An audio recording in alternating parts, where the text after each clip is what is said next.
মৰাণত শ্ৰী শ্ৰী মা কালী আৰু শ্ৰী শ্ৰী হনুমান মন্দিৰৰ প্ৰাণ প্ৰতিষ্ঠা আৰু মন্দিৰৰ শুভ উদ্বোধন অনুষ্ঠানৰ লাইখুটা স্থাপন।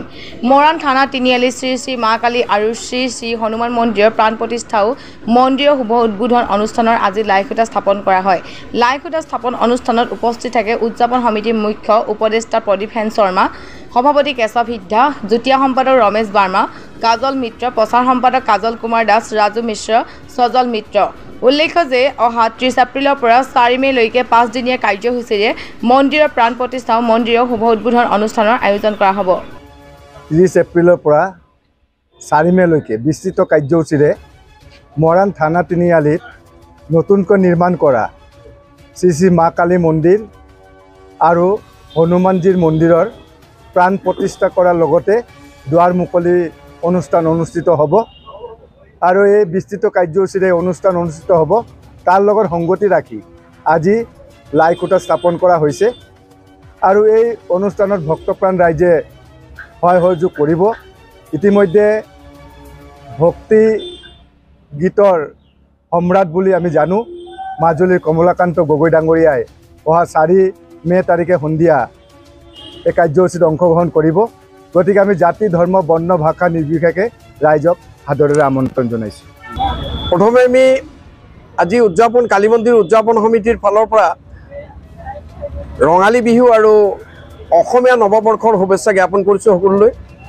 আমি অতিকৈ আনন্দিত হৈছোঁ যে মৰাণবাসীৰ সকলোৱে লগত হৈ পিনে বিভিন্ন জাতি জনগোষ্ঠী সকলোকে এক হৈ পিনে আমি এটা বৃহত্তম উদযাপন সমিতি গঠন কৰিছোঁ আৰু সেই উদযাপন সমিতিৰ দ্বাৰাই আমি 5 দিনীয়া কাৰ্যসূচী এটা গ্ৰহণ কৰিছোঁ। এই 5 দিনীয়া কাৰ্যসূচী 30 তাৰিখৰ পৰা 4 তাৰিখলৈকে আমি যি উদযাপন সমিতিৰ দ্বাৰা আজি প্ৰথমে এই 30 তাৰিখৰ পৰা 4 তাৰিখলৈ যি কাৰ্যক্ৰম লৈছোঁ এই কাৰ্যক্ৰমত আজি আমি লাইখুটা পোতা হৈছে। আমি আশা কৰিছোঁ যে এটা বৃহত্তম আমি উদযাপন সমিতি গঠন কৰিছোঁ আৰু ইয়াৰ দ্বাৰাই সকলোকে আজি আহ্বান জনাইছোঁ যে আমাৰ এই পাছত 5 দিনীয়া যিটো কাৰ্যসূচী এই কাৰ্যসূচীত অসম মৰাণবাসীৰ সকলো বিভিন্ন ধৰ্মপ্ৰাণ ৰাইজ যাতে আমাৰ এই উপস্থিত হয় আৰু তেওঁলোকে উপস্থিত হৈ আমাৰ এই কাৰ্যসূচীত অংশগ্ৰহণ কৰি পিনে তেওঁলোকো অংশীদাৰ হওক সকলোলৈ আমাৰ আহ্বান।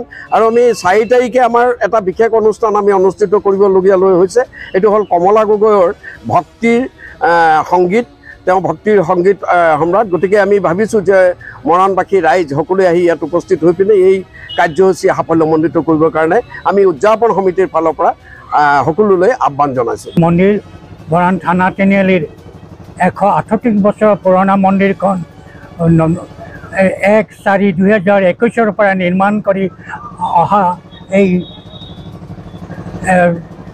এপ্ৰিল 2025 আমি নিৰ্মাণ কাম সমাপ্ত কৰিছোঁ আৰু এই মন্দিৰখন এই উদ্বোধন আমি এই অহা কেইদিনৰ ভিতৰতে কাম চলিব। গতিকে এই মন্দিৰৰ যিসকল ৰাইজ মৰাণবাসীৰ আন্তৰিক শ্ৰদ্ধা ভক্তিৰ কাৰণে এই মন্দিৰ প্ৰতিষ্ঠা হ'ব পাৰিছে। নহ'লে আমাৰ এই মন্দিৰ প্ৰতিষ্ঠা কৰা ইমান কম সময়ৰ ভিতৰত সম্ভৱপৰ হৈ নুঠিলেহেঁতেন। মৰাণবাসীৰ সকলোকে মোৰ আন্তৰিক শুভেচ্ছা আৰু আজিৰ এই দিনটোত আমি যে লাইখুটা পুতিছোঁ তাৰ বাবে ৰাইজৰ আজিৰ সভাৰ উপস্থিত সকলো বন্ধু বান্ধৱী সকলোকে মোৰ আন্তৰিক উপস্থিত থকা সকলোকে আন্তৰিক শুভেচ্ছা জনাই নমস্কাৰ। আমি শ্ৰী শ্ৰী মা কালী আৰু হনুমান মন্দিৰৰ প্ৰাণ প্ৰতিষ্ঠাৰ থানা তিনিআলিত আমি এইটো কাৰ্যসূচী হাতত লৈছোঁ আৰু এইটো কাৰ্যসূচী হ'ল আমাৰ 30 এপ্ৰিলৰ পৰা আমাৰ কাৰ্যসূচীটো আৰম্ভণি হ'ব। 30 এপ্ৰিলত আপোনাৰ কলস যাত্ৰা হ'ব। কলস যাত্ৰা আমাৰ ইয়াৰ পৰা আৰম্ভ, মন্দিৰৰ পৰা আৰম্ভ হ'ব আৰু ৰবি ষষ্ঠী স্বৰূপলৈকে যাব। তাৰপিছত আকৌ ইয়াতলৈ শেষ হ'ব। তাৰপিছত আমাৰ 1 মে কলস স্থাপনা আছে আৰু পূজা আৰম্ভণি হৈ যাব 1 মেৰ পৰা।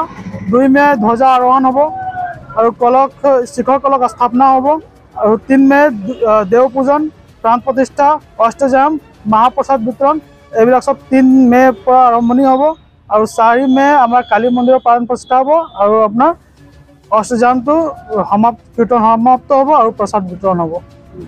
এইটো আমাৰ কাৰ্যসূচীটো হ'ল এইটো তেতিয়াহ'লে আমি আশা কৰিছোঁ চব ৰাজ্যে আমাক সহায় কৰিব আৰু আমাৰ এইটো কাৰ্যক্ৰমত আৰু কাৰ্যসূচীত চবেই আমাৰ নিমন্ত্ৰণ জনাইছোঁ। ধন্যবাদ।